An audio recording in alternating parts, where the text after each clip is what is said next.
Pour comprendre à quoi ressemble la guerre hybride menée par la Russie contre l'Europe, nous nous rendons en Ukraine. Depuis 2014, le pays est plongé dans un conflit qui a fait au moins 14 000 morts et 2 millions de déplacés. Après avoir perdu la Crimée, annexée par la Russie, les soldats ukrainiens se battent désormais à l'est, dans le Donbass, contre des forces séparatistes qui ont créé 2 républiques. Ces séparatistes seraient soutenus par Moscou. La ligne de front s'étend sur 470 km. La mine de charbon de Bukovka est l'un de ces théâtres d'affrontement.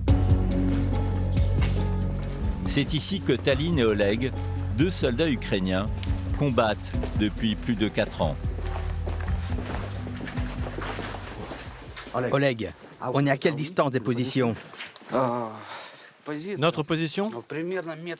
On est à 800 mètres de la ligne de front. Qu'est-ce qui a causé ces destructions?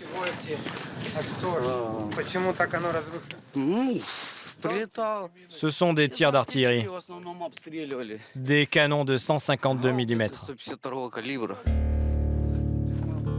Au milieu de ce champ de ruines, un bâtiment détruit aux 3/4 sert de camp aux soldats de la section. C'est ici qu'ils prennent leur repas. Le confort est minimal.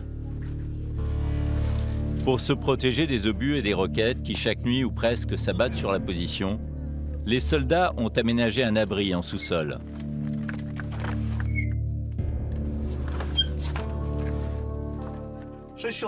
On est 6 à vivre ici.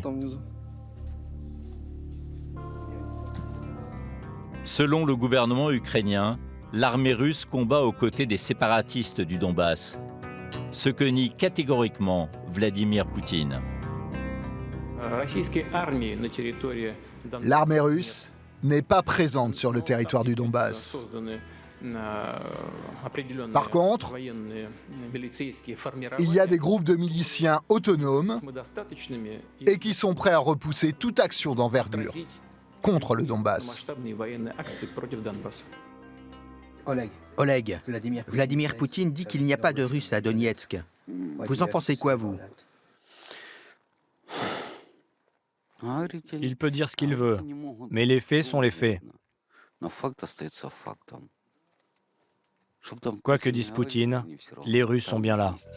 En 2019, 132 soldats ukrainiens ont perdu la vie dans ces tranchées.